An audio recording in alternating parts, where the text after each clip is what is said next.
Welcome to the SubHub podcast. I'm Danny Moreno. And I'm MK Sullivan. And today on the pod, we have a special guest in Jane Moss. Jane is a trail runner, mountain athlete, and dietitian, currently working with Vic Johnson, which we actually have a couple episodes with him. And she's based in Boulder, Colorado. She competes for La Sportiva and Precision. You might know Precision because there's a lot of athletes here currently sponsored by them. But she has quickly made a name for herself both in racing and in FKTs, also known as fastest known times.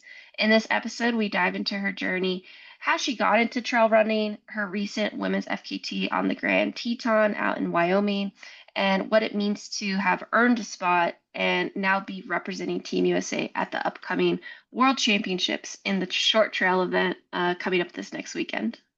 Yes, we're all very excited for World Champs, and it was cool to get to chat with at least one athlete prior to this event. It's Jane's first time representing the US, and she is excited, and she should be. So, yeah, hopefully you guys enjoy this episode with Jane. But before that, obviously, we got to plug some Never Second. Um, it is the end of the season. I know you guys are probably tired of drinking and eating sugar water at this point, but we got to do it all year round to train our guts, you know? So, um, what are you currently vibing with right now, Danny? I'm still just like drinking C30 drink mix at the pool, occasionally slamming a gel on the bike, but mostly just like C30 drink mix, mixed berry in my Never Second bottle for my hour-long workout in the pool. Dude, but you guys, MK has been crushing in the pool. She says that so nonchalantly. This girl does a 500 meter, 500 Yards. yard Yards. warm up, and then she like crushes a swim workout. I'm surprised you actually aren't eating more like out there. I would if I wasn't pregnant. Yeah, Still that's just like so scared of like gestational diabetes, even though I tested negative for all that stuff or whatever. So, but I did move up from I was only having like 30 grams an hour, and now I have been doing 50, but mostly because we have a bunch of like bottles that are full of nutrition that need to be taken down. So 50 grams an hour for this, what am I, 8.5 months pregnant, something like that. Girl, I don't even know anymore. I'm lost. I'm lost. I'm lost in the pregnancy. That's fair. I've been hitting the P30. I know, folks, we have talked about it a lot, but it honestly is really good protein Oh, powder. tasty. It just like it mixes so well. And I like adding whole milk with some ice and then a little bit of water just to give it like more of a creamy texture. But yeah, I'm back to just making sure I always have been, but when I'm not running, so I'm on a break right now. Especially since I'm trying to recover from an injury, protein is like the most important building block on top of like your macronutrients and just like in general, calcium, vitamin C, etc. So every night before bed, I'm actually doing 3 scoops of the P30, which is 45 grams of protein before I go to bed because 1 scoop is 15, 2 scoops is 30 grams of grams of protein. But yeah, the P30 is awesome. I just love it. I know. I've been having a lot of P30 in my smoothies these days. Like I love a chocolate protein with berries and spinach and avocado and milk. So good. So So good. good. Yeah, that's probably what I'm gonna have for lunch now that we're talking about it. Yeah, so if you guys want to try any of these products, we are obviously huge Never Second fans. Make sure you guys go to the website at never2.com. That's never the number 2.com and use our code SUBHUB25 at checkout for 25% off of your order. Yep. And thank you to everyone who has been using the code. We greatly appreciate it. It helps us to keep our podcast streams alive. So yeah, just like a lot of gratitude out towards you guys. And just a last mini announcement, MK and I are going to be hot on the mics all weekend at Mammoth Trail Fest, Tim Tollefson's grand masterpiece of a trail festival weekend up here in Mammoth Lakes with multiple different race disciplines. For those who are wondering about the smoke, it is near to gone. It's been great the last couple days. I'm looking outside right now and it's crisp. It's a beautiful day. And Um, rain in the forecast. and So rain, that's a great thing. yeah, that'll wash away any air impurities left. Um, but yeah, we will be commentating, previewing races, recapping races, all with Mountain Outpost. So be sure to follow along with the live streams. MK will be mostly doing the live commentary, and I'll be doing the post-race recap. So yeah, hope you guys tune in and listen to those. Yeah, that starts, I want to say tomorrow, but by the time most of you guys will be listening to this, it will be race day for Dragon's Back Ascent. So Dragon's Back is on Friday, September 19th. The 50K goes off on the 20th and the 26K on the 21st. So if you guys want to listen to us talk some more, make sure you tune in. Yes. And sorry, one more announcement. Sorry, we've been a little bit quiet. MK and I have been quite busy, but we're about to slap you all with a bunch of episodes because after this one, we're going to be releasing episodes for the upcoming World Trail Championships happening next weekend. So keep your eyes peeled for those. We'll be doing an episode for the Ascent, the Mountain Classic, and the Short Trail.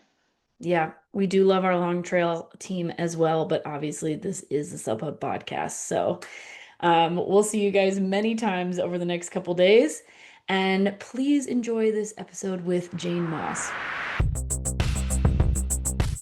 Hey Jane, how are you? I'm good. Excited to chat with you guys today. Yeah, let's Tell start. us. Yeah, Oh, I was gonna say, where yeah, are where are you? you at right now in the world? I just got to Spain yesterday. So, up in northern Spain, staying in Jaca for the World Champs. So, exciting time. Yes, I know. I feel like we've been like anticipating these world champs. The first article I swear that Danny and I wrote about world champs was like back in February, it feels like. So it's crazy that it's finally here. I know. Super late in the season, I feel like, for a race like this, but it's finally here. Yeah, how's the weather looking for now? It's good. Today was very hot for our run. I feel like the sun feels super hot out here, but it looks like this weekend is going to be rainy and then possible rain for the short course next weekend. Um, but overall, it's looking pretty ideal, like 50s, 60s, sun, maybe some rain. Nice, that's awesome. I feel like with the Pyrenees, which is where Jane is right now, right? Yeah, the Pyrenees, right? Mhm. Like the weather can change, like day to day, hour by hour, but the fact that it's mostly 50 to 60, that's a good sign versus like rain all the way until the race. But yeah, we definitely are going to get more into the world champs, but we do want to back up a little bit and chat a little bit about your background because MK and I were chatting with each other and we're like, when did she start? What did she do in college? And I'm sure a lot of people who are meeting you for the first time have the same questions. So our first question is pretty generic, but what is your background in relationship with sport? Absolutely. So I was born and raised in Salt Lake City, Utah, and I grew up playing lots of different sports. Like I did basketball, soccer, track, gymnastics. But middle school, I started focusing more on track and field and soccer, and then did both of those sports in high school. So I ran. I was started out as a sprinter, so I did like 100, 200, and 4x100 relay, and then I played soccer and then kind of switched to the 400 and the 800 in high school, but really focused on soccer. And I had um, the intention that I wanted to try and play in college. So I played club soccer, played high school soccer, and then ended up playing 1 year of soccer at a Division 3 school in Minnesota. It's a small all-girls school called College of St. Benedict. Um, I also dabbled a little bit in Nordic skiing, so I was on the club Nordic team in college as well. And then decided like the soccer team wasn't like a super good fit because I was from out of state and it was a really small school and everyone there was from Minnesota and they all played high school and club together. So it just kind of didn't feel like a good fit. I started to really miss home in Salt Lake. So I transferred back to the University of Utah, um, and didn't do team sports anymore. But growing up there, like I went hiking on the trails. My parents would take us to southern Utah and we'd go camping. Um, and we would hike a lot. So I knew there was a lot of trails out there, but I didn't know like trail running was a sport. But being from a background of soccer and track, like running's what I knew best. So I started trail running when I moved back to Salt Lake my middle sophomore year of college. And then I hiked the Camino de Santiago, which is actually in the area I'm at now in Spain. So it's kind of like throwback because I've been out here before. I hiked that with my sister, 2017, I believe. So that's like a 500-mile trek across northern Spain, which kind of got me hooked on the longer stuff, like longer backpacking, longer hiking. I was like, this is really cool. And I came back from that and ran the Cirque Series snowbird race at Snowbird because I saw like there was a trail race going on. I didn't know really what trail racing was, but I ran that and had so much fun. Ended up doing pretty well. And then just kind of continued trail running from there. Signed up for a 50K, kept running. So that was 2016, 2017, I guess. I kind of found trail running. And then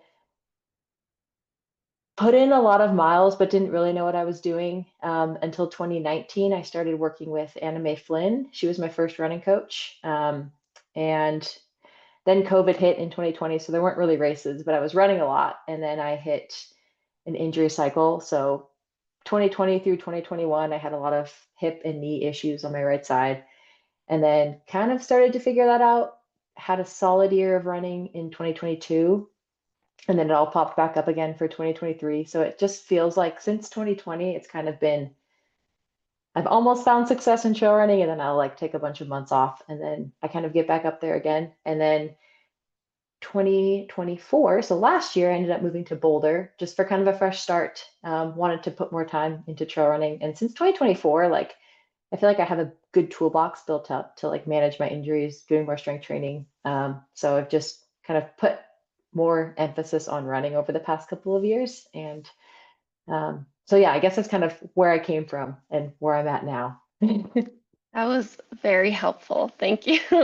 Um, that's really cool that you were a 400, 800 runner and then having that like history with soccer. I also was a soccer player, but for some reason, I feel like recently a lot of the runners we've talked to have been primarily like skiing background or like cross country skiing. And obviously, you dabbled in that too. But I feel like when I originally started trail running, there was a big through line of soccer players, and that translating over. I do have a couple of clarifying questions. One, what position did you play in soccer? And then did you say you hiked the Camino? The Oh, yeah. So first question, let's see. I was a wing, shocker. So I just like ran up and down the field. And yeah, the Camino de Santiago. So I did that with my sister, and then I did another version of it with my dad. So I've been out here a couple times. And for those of us who don't know, because I think my dad has told me about the Camino de Santiago, but what exactly is that? Yeah, so there are a bunch of different routes in Spain that all end in Santiago at the cathedral there. It's technically like a pilgrimage. Hmm. So the most popular way is the French route, which is in northern Spain through the Pyrenees, and it starts on the French-Spain border in Saint Jean, and then you just walk 500 miles to this cathedral in Santiago. But it's like you're carrying very minimal stuff because every night you're staying in like these little hostels, and you get meals provided for you, you get lodging. So you're pretty much just carrying like a day pack. So it's like slack packing, I guess, but it's really fun and you're walking like 20, 30 miles a day. So you just get in pretty good shape. No, that's Interesting. it's super cool. My mom is out there doing it for the third time now. I don't know what route she's Oh, doing it. That's how I've heard of it. Yeah, Okay. that's it's my mom. Yeah. And I mean, she's older now. She's in her young 60s. I shouldn't say older, mom. You're like anniversary of your 20th birthday. I know. But yeah, she's done the Portugal route and then I think she's done the Camino de Este. I'm like looking at there's like mostly the western routes, but I don't know what route she's doing now. But I think that's super cool because I don't know, for my mom, I'd be interested to hear why you went back a second time, but she just said like with it being a pilgrimage, like she really felt that essence of like she's going to this religious place and you stop along the churches along the way. And obviously there's the actual hiking, but meeting people from all paths of life, like people that are sick, people that like heard about it from somewhere. So I'm curious, like what drew you back to do that a second time? Yeah, and it is really cool because I mean, a lot of things should be back, but you do meet people on like the very first day and you end up like building a family kind of. That's like what they call it. And you walk with those same people throughout the whole hike. So you become really close with those people. But I did the first one with my sister, and it was a really cool experience for like us to do it together. It like definitely deepened our relationship. And then we came back and told my parents how amazing it was. So my dad wanted to go back and do a shorter route. So we did the Camino Primitivo. So that one was, I think, 280 miles maybe. And he just really wanted to do it like before he retired and before he got too old. So I ended up going back and doing that one with him. Um, both my parents are very Catholic, and I was raised Catholic, so he was very attached to like the pilgrimage part of it, and so we stopped in all of the churches, and it was just a really cool experience to have again with him. But just the like cultural experience you have of going through all these different towns and eating all this different food and good wine, and then um, just a cool way to also like walk a lot of miles, but not like be carrying a super heavy pack and having like it's just more, I guess, accessible than like a huge backpacking trip. But yeah, it's a cool experience for sure. I recommend it. And it's cool now because being here for World Champs, we're in a Camino town. So one of the routes comes right through here. So you see the little seashells and the signs everywhere. Yeah, now you can see it now that I know what I'm looking for. Like when you see it, it's so Hmm. cool. Yeah. That's awesome. Um, so I guess because you kind of have moved around quite a bit in distance, like within this sport.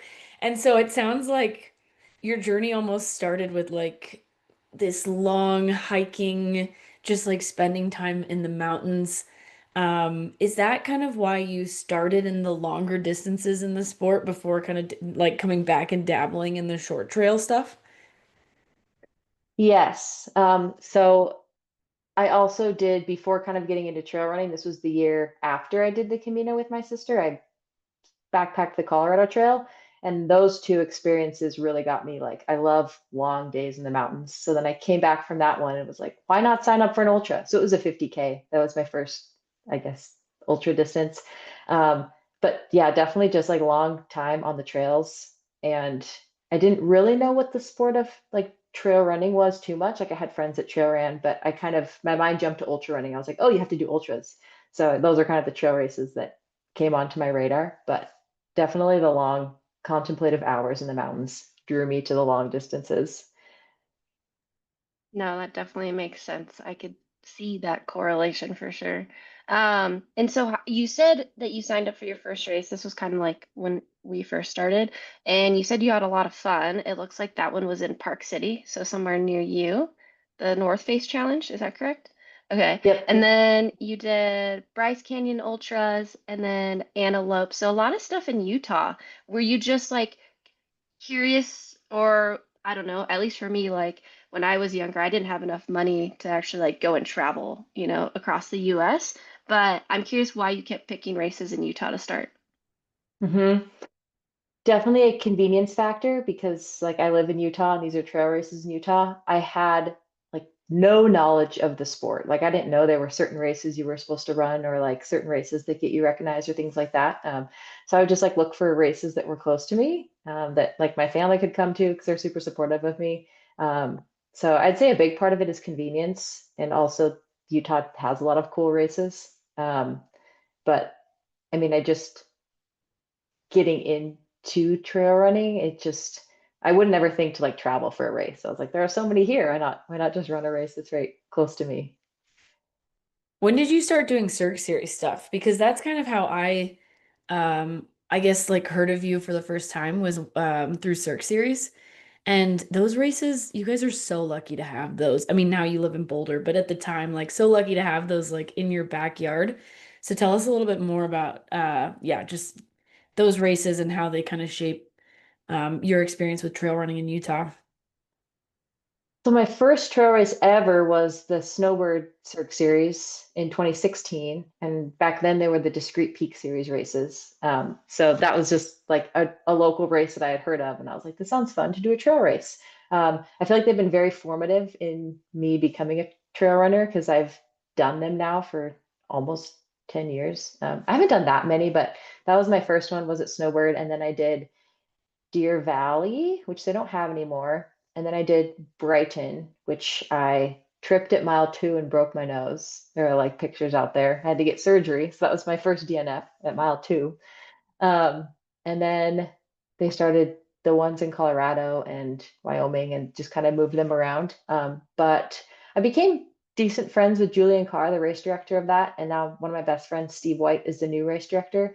So I feel like they just keep like intertwining their way into my life. And they're just like super fun, fast races that you can like run really fast, but the vibes are really good. But yeah, the Cirque Series are special because that was like my first trail race, and I've had so many cool experiences at them. And then when I won A Basin, that was kind of the first race that I was like, whoa, I can like I kind of started to believe in myself because I ran like a really good race.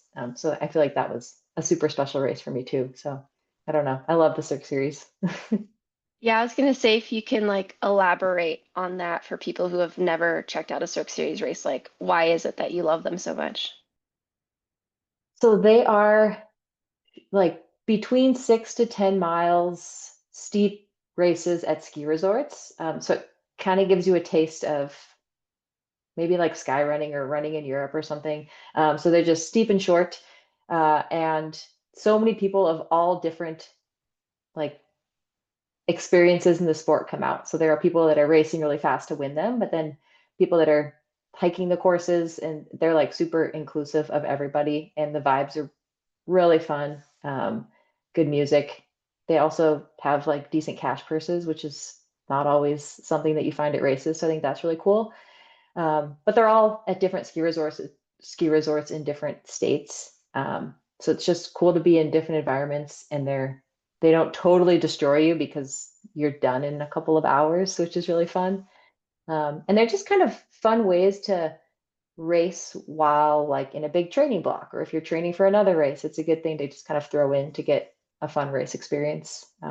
But yeah, the courses are always great and really hard. Sometimes you go off trail and are running down like technical scree fields, but the vibes are also super fun. It's just like a an event all day long. Yeah, I feel like when Danny and I started this podcast, like one of our main things was that short trail just provides more accessibility into the sport because you don't have to have the time to train for 100K or 100 miles. And I feel like Cirque Series definitely like embodies that, you know. It like they give awards for like the oldest finisher and the youngest finisher, and they've got beginners and experts and all this stuff. And uh I Mhm. just yeah, I love that. I've actually only ever run one Cirque Series race. It was last year, and I was like, why have I not done this before? This is so cool. Every time I do one, I'm like, why do more people not come do these? Like they've never had super stacked fields. Some races end up being really stacked, but I'm like, they're so like more people should do them. Yeah, I agree. Okay, let's switch gears a little bit to 2025. And mostly for now, we want to chat about your most recent kind of big effort, which was your Grand Teton FKT. Um, Congrats on that again. Thank But you. what drew you to the Grand Teton? Because obviously you're not from Wyoming, but it's a massive route, quite iconic. And why was that challenge important to you for this year? So this year, I feel like my A, B, and C plans, like nothing has happened the way that I planned it for, which is kind of fun. Um, After DNFing Black Canyon, which I was super bummed about, I just kind of went into this year with like a sour taste in my mouth and didn't really know what the year would hold. But actually, and I was talking with Rick too, because we work with the same coach, Rick Floyd, and I was torn if I wanted to like race more or if I wanted to do more like mountain objectives because I really love both. And I do want to, because this is like my first year with like any running sponsors. It's like I feel like I should do races to kind of establish myself more in that world. But I love doing mountain objectives and like scrambly technical terrain. And so he put on my radar in March. He's like, you should try for the Grand Teton, Longs Peak, and Mount Whitney FKTs. And I was like, that is crazy. Um, But he's the first one that put it on my radar because I don't really have a connection to the Tetons. I've only been out there one other time when I was in college with some friends. And then I had two other people bring it up to me. They're like, have you ever thought about going for the Grand Teton? And I was like, no. Like my dad did it when I was a kid, and he talked about, because there are different ways up it, and some ways are like much more technical rock climbing. Like it's all a technical climb, but so I had in my mind that it was like this crazy rock climb that you needed all of this gear for. So it really never crossed my mind as something that you could like run or go fast up. And then it did come more on my radar when Michelino did it last year, because it was just talked about and became more of like a FKT objective, or it was just on people's minds more. But I had enough people tell me at the beginning of the year that it would be something that I could maybe be good at. So I was like, why not? I'm working remote this year, so it's kind of a good opportunity to go explore new areas. Um, I was, it was like a potential option for my year, and then once I made Worlds, then I committed to it. I was like, I think the training for something like this could suit Worlds really well, and it's a fun mountain objective. Um, Kind of just like why not? And then I also heard that Jasmine might be going for it, which made it a little bit more exciting because there's a couple women's times on it, but they have both been flagged because of the switchback cut. So there's really no, like, there was really no women's time. Um, but I mean, the goal is to beat the times that they had, which at the time was Emily Forsberg 351. Hers was the, uh, what, both, like both gender. I don't know what the FKT is called. And Mixed then gender FKT. mixed Yeah. gender. And then Jen Day had the unsupported 415. So I had in my mind like kind of 415 would be my goal. I'd like to beat the unsupported time. Um, but yeah, so I just kind of thought it sounded fun, heard another person was going for it. So it just seemed like it would fit well into World's training and could spend time in a new mountain range. Is Sportiva pretty supportive of like the big mountain objectives as well as like racing?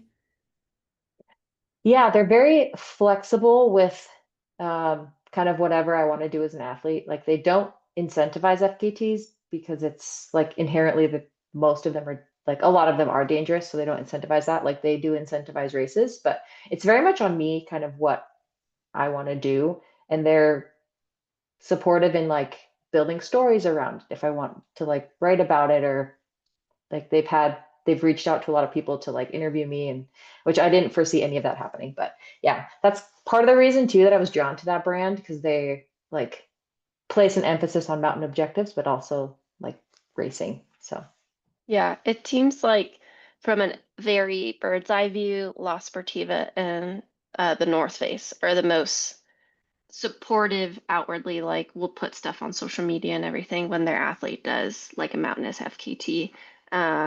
Or like, yeah, from an outward perspective, I would have to dive into their Instagram and stuff. But like, I have two questions. The first one is being that you didn't like you had to scout the course. So how many times did you scout the route, I should say? And then two, I feel like your competitor inner voice came out. You're like, I heard Jasmine was going for it, so that got me fired up. Like if I was doing an FKT and I knew someone else was doing it, it's definitely beneficial if they go before me. But at what point did you learn what her time was, or were you going in blank? Yeah, so those are my two questions. How many times did you scout? And then yeah, the kind of it's like rare that It's you almost get like a that on race. FKT. Yeah, that's what I'm saying. Like most of the time you're going and you're trying to race a time that's already there, but knowing that like Jasmine's a great athlete and she's about to do it right before you. So yeah, anyways. great questions. I did the route four times, and then the fifth was my FKT go. So five times total. And I was so like Jasmine is an incredible athlete, and I was like excited someone else was going for it, but I had no like once she was going for it, I kind of had in my mind that this would be more of a training month because I thought there would be like no chance that I could run a time against her on this mountain because she has spent a little bit more time on it. She hasn't spent that much time in the area either. So maybe a little bit more than me. So we were kind of on an even playing field there, but I like part of me was excited because I was like, it's cool that we're both going for this. This is rare, but I was also kind of bummed because I was like, there's no chance that I can like outrun Jasmine on this mountain. And then I talked to her beginning of the month because we ran into her. I did the mountain for the first time on August 2nd, and I ran into her and Michelino. They went up and then they were coming down. They were going so fast. I was like, she has this mountain dialed. She's going for it. But then that evening, she said, my timeline's not going to work out. I'm probably not going to go for it because they thought they were going to leave Jackson like the next week. So I didn't really think she was going to end up going for it because of her timeline. But then shortly after, she ran the supported time with Michelino of 3:51. And I saw that and I was like, oh my gosh. Like I thought on a good day I could maybe break 4:15. And that kind of crushed me a little bit. Because that was just like so fast. And I was like, what am I doing out here? There's no way I can run that time. And I texted Rick and I was like, Jasmine just ran. I said, don't tell anybody, but Jasmine just ran 3:51. Uh, I'm still going to try for the unsupported because that was technically still 4:15. And he texted me back. He's like, you can definitely run under that time. And I was like, you are crazy. I don't know what you're talking about. And then shortly after, she ended up doing 4:06 unsupported. And I was like, well, now she's run these two insanely fast times. Like, and that week, right before she ran 4:06, I did a pretty hard push to kind of like time trial to the summit, and I ran 4:27. And I thought maybe I could cut off like 15 minutes. So given the way it felt that day, I didn't see in any world that I could run faster than her unsupported time. And then there was weather coming in, so I just had to give it a shot. So I had really nothing to lose once I knew her times. So I'm like, I'm either going to get this or I'm not. I'm just going to go as hard as I can. And I was very surprised, but like very happy that I was able to sneak under her times. That just But got yeah, me it was like crazy. so amped even describing that. I was like, yeah, that's crazy. Let's go. Where did you make up time? Did you look back at splits? So I ran up to the lower saddle. So it's kind of split into sections. It's like the runnable switchbacks to the Boulder field, up to the lower saddle, upper saddle, and then the summit. And I got to the lower saddle, like spot on her time. So I was like, okay, I'm doing faster than I've ever run before. And then I got to the summit 2 minutes faster than her, I think. So I was up there at 2:24. And then descending is usually not my strong suit. So I knew I had some time on my side at the summit. So I went like just like full on, I turned my brain off and was like, this is my time to make up time. So I made up a lot of time on the descent, which was very surprising to me. And then the top half mile too, the Owen Spalding section is technical rock climbing. It's like 5:4, 5:5. And I did that way smoother than I ever have going up and down. So I ended up cutting off quite a bit of time there. But we were decently in similar spots to the summit. So I made up most of my time descending, which surprising to me, but confidence boosting. So I was gonna ask, like, where do you feel most in your element, like on this route? It seems like probably the uphill, but like, was there a section of the trail that was kind of outside of your comfort zone?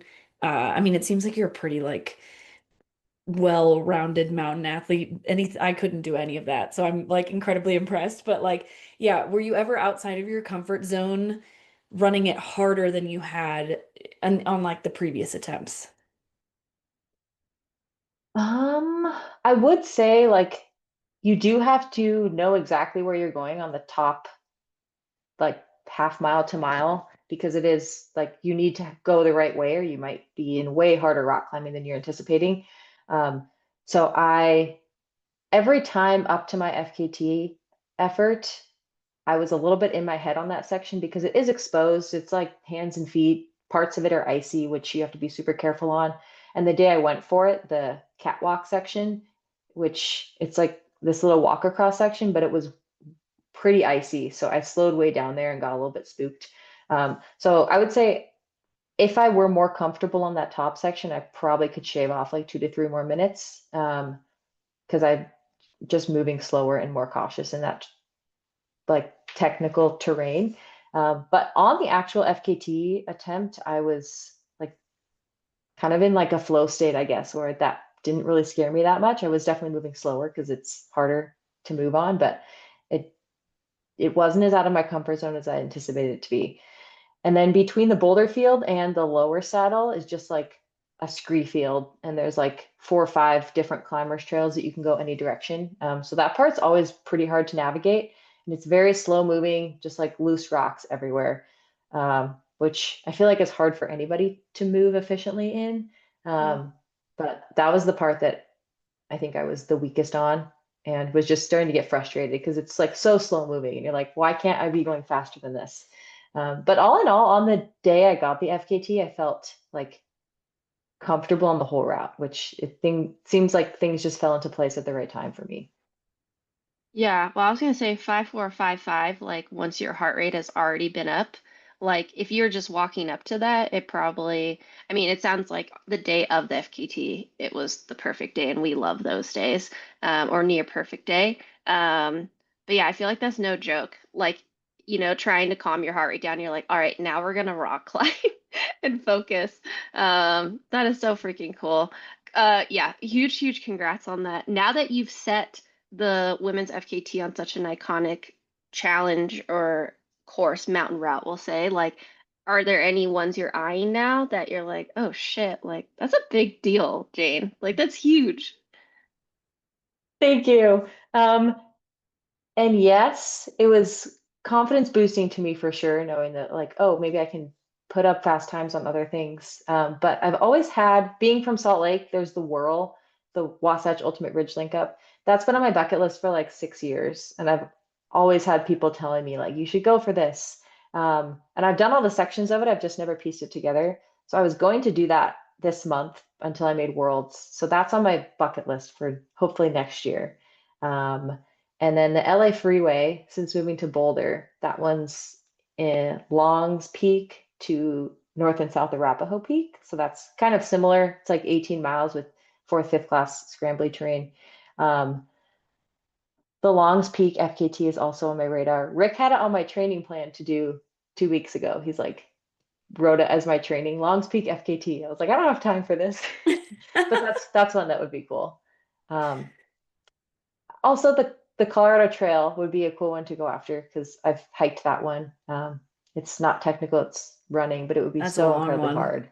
It's Yeah, isn't it like long. 500 miles? Yeah.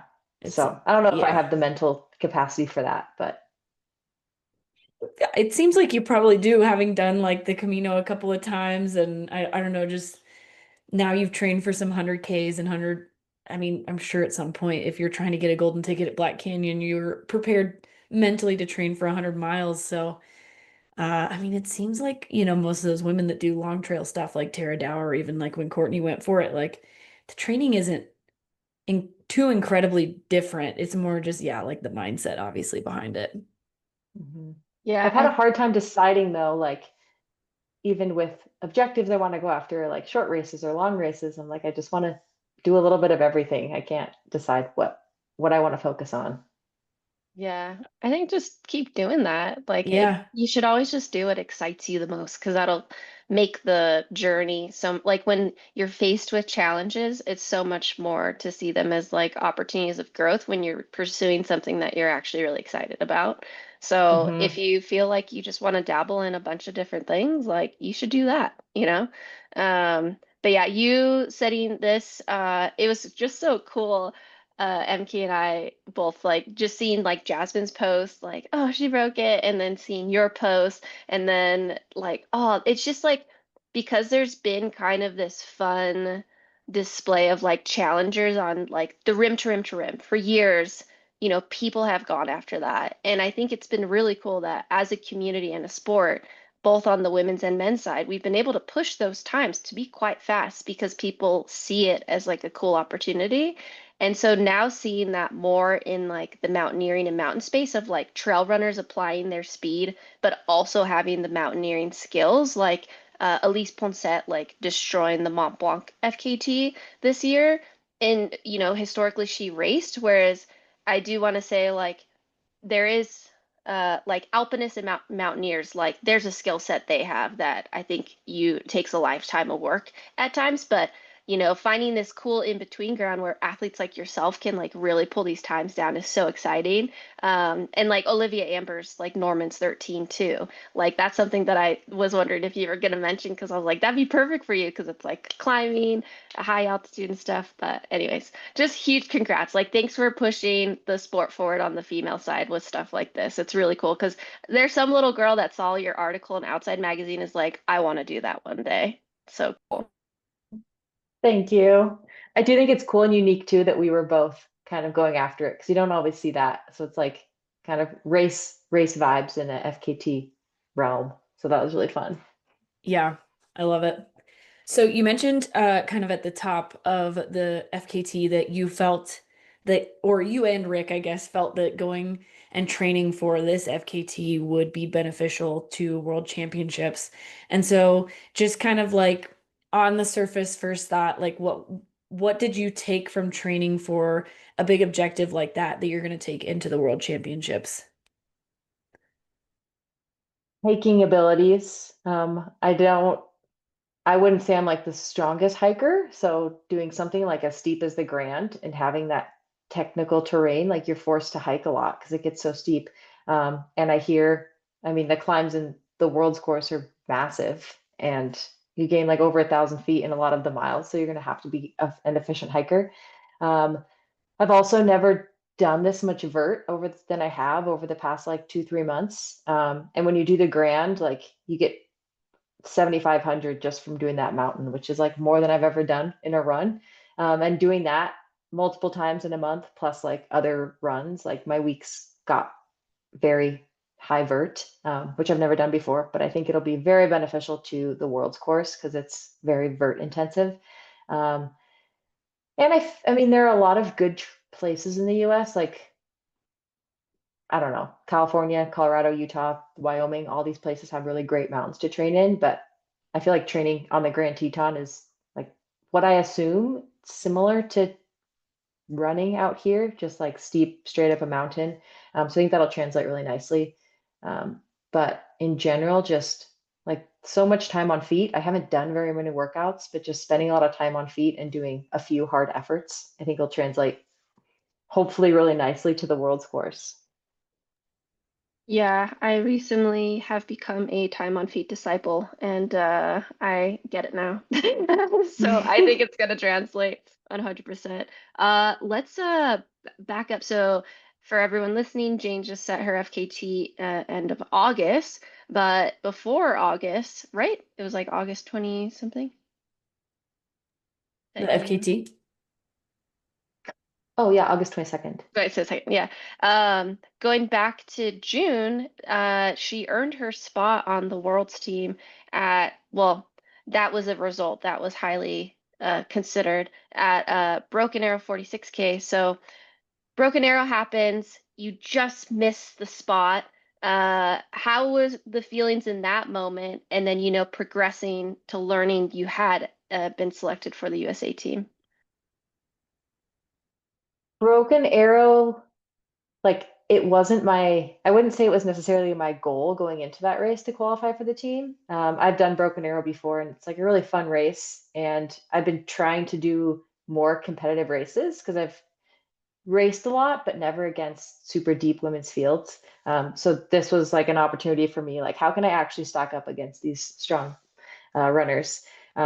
So when I finished fourth, I was not bummed at all that I missed the spot. I was like, I just got fourth at Broken Arrow in this like extremely deep field. Like my goal was top 10. I thought that would be really cool. Um, and then I wasn't even going to submit a resume because I thought um, that I would have a chance at the long course because I was going to race Gorge 100K, but then I pivoted and changed my mind.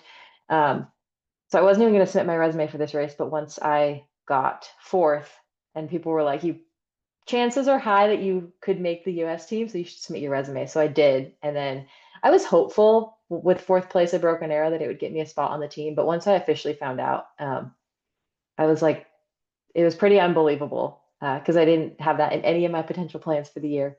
So it was really exciting. I had nothing but excitement after getting fourth at Broken Arrow.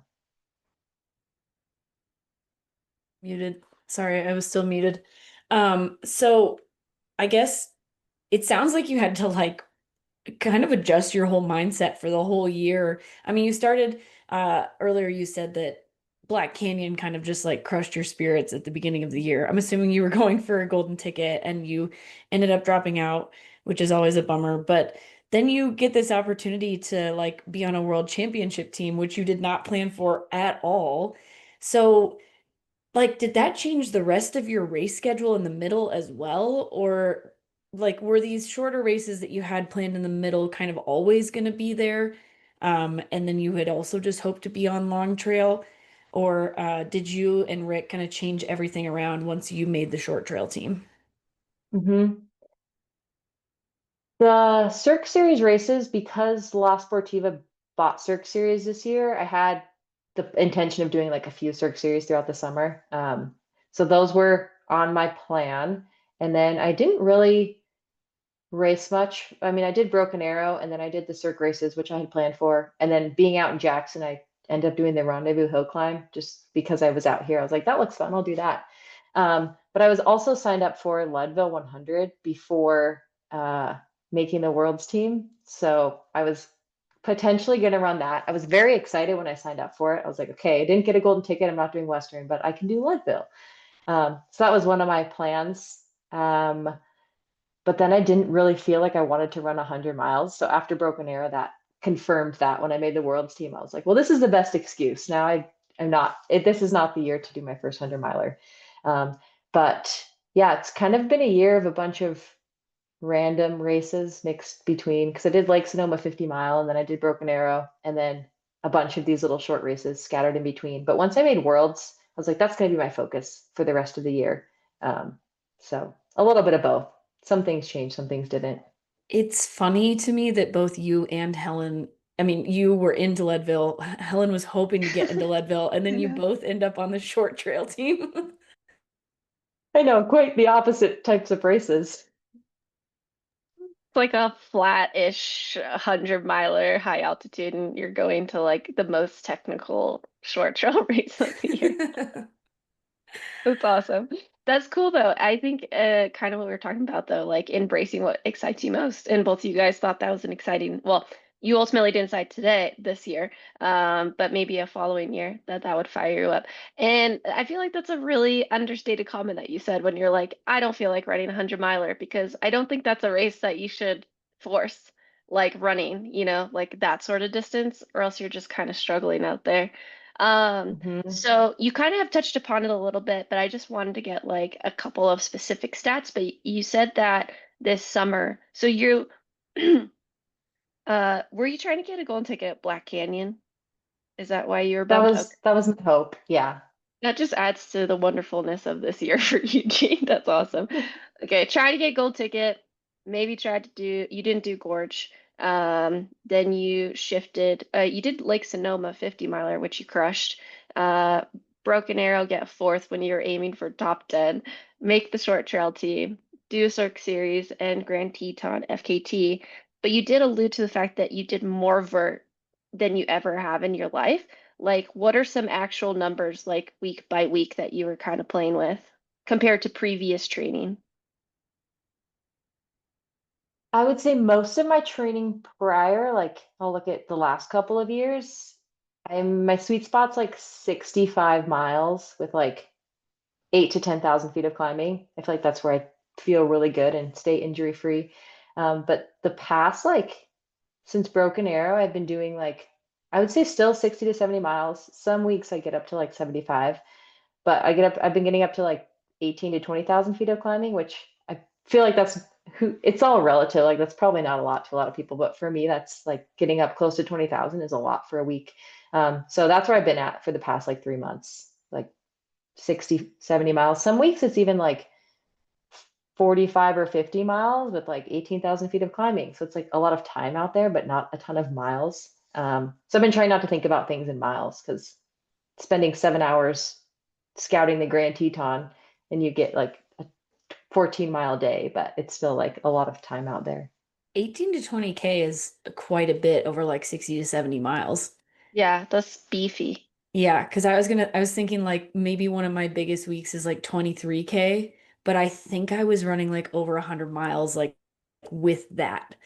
So 60 to 70 is like you're really like crunching that vert in there.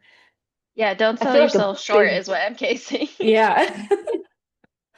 a big part of it too is like being in the Jackson area where it is like all of the trails are very steep. So that contributes to it a lot. But Yeah, Yeah, no, for sure. you're crushing it. Don't undersell that. That's a lot of vert.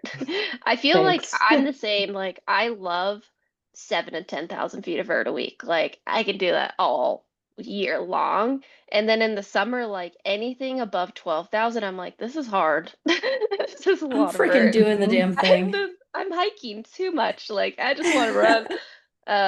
That's awesome Some though. days I would look so forward to, like I still do, I look forward to like an 8 mile run with like 200 feet, just like a Yeah. flat run. And so I'm like, I Yeah, feel like I haven't been running. I've only been hiking. exactly. Yes. Exactly. Um, so you're now in Spain. The World Champs is next week. What are you most excited about? I'm very excited for like the atmosphere and the team aspect of it. It seems like it'll be a really exciting event with a lot of spectators and just like I've never raced in Europe before, so I've only heard good things. I'm also really excited for the course. I'll check it out over the next couple of days and a little bit next week too, so I'll kind of have an idea of what to expect, but I really, other than that, have no idea what to expect.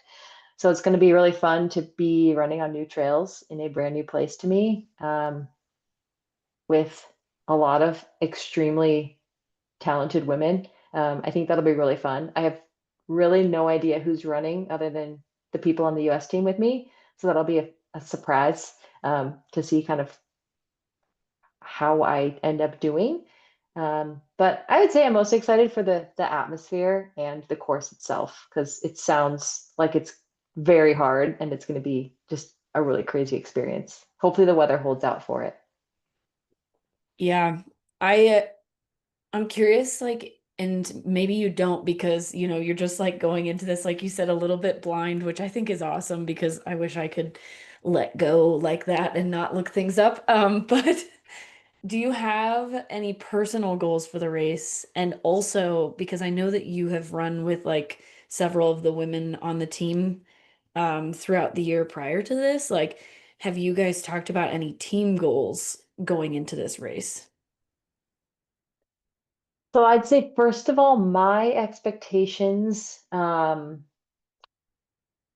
really want to just run my hardest and like try my absolute best and just kind of try and run my race. I feel like whatever that outcome is I'll be proud of. Because I really have no idea to say like, oh, my goal is top 10 or like I just like have no idea what to think for that. I mean, I feel like top 10 would be really cool, but I have no idea if that's realistic or what. So I think my only goal is to run a race that I am proud of and that I gave it my all. Because this is the world champs. Like, who knows if I'll ever get to come back here? And I've never been here before. It's a really cool opportunity to be here. So I want to give it my all. With regards to team goals, I honestly we haven't done too much team communication yet. I got out here. I'm staying in an Airbnb with Grayson and Ruby, and then Lindsay will be joining us tomorrow. So maybe we'll have some chats over the next week or so. But I think it's cool that it is that team aspect. I think it'll give a little bit more like motivation if things do get tough or like, um, just knowing that you're part of a team and you're not just doing this for yourself, I think is really cool. And that we place as a team as well. If someone does have a rough day, it's like, well, maybe the team does well all together. So it's like we're all out here trying our best. Um, so yeah, we'll see what conspires over the next week or so, but we haven't honestly chatted too much as a team yet.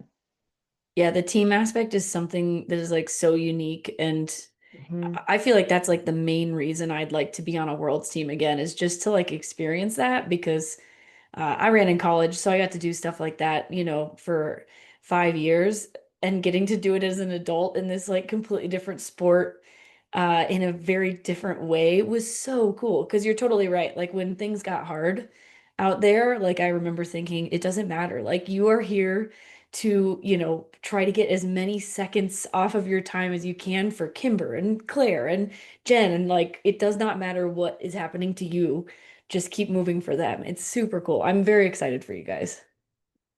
It's cool too to be on this team environment, like as an adult choosing to do it instead of like being in soccer or track that your parents are forcing you to do this, or you're like on childhood teams or something. But I'm like, I'm choosing to do this and I get to be part of a team to do it. I think that's cool. Yeah, I think that's super cool. Well, the only piece of advice I'd give you is just like take it all in. And I think to MK's point, like I at times wish I didn't know who everyone was.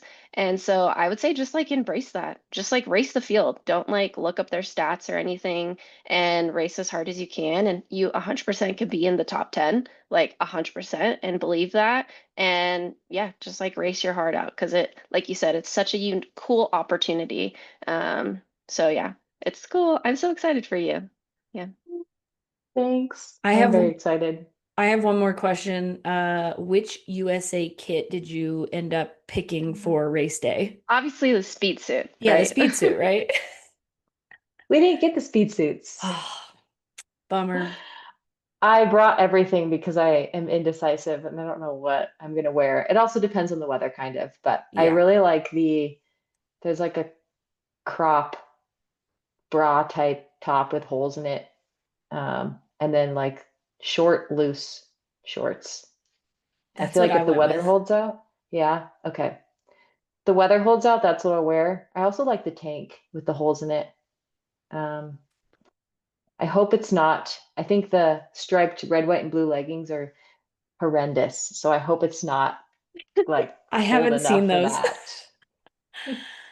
Oh, yeah, I hope so too. I think that would be pretty freaking cold. But we have to carry a lot of emergency gear with us no matter what the weather is. So I'll have a full pack. Oh, Oh, dang. yeah. What is the mandatory gear for this race? So it's a emergency blanket, rain jacket, 150 grams is the minimum weight. Um, some sort of pant, so leggings or rain pants, a cap, gloves, a whistle. I think that's it.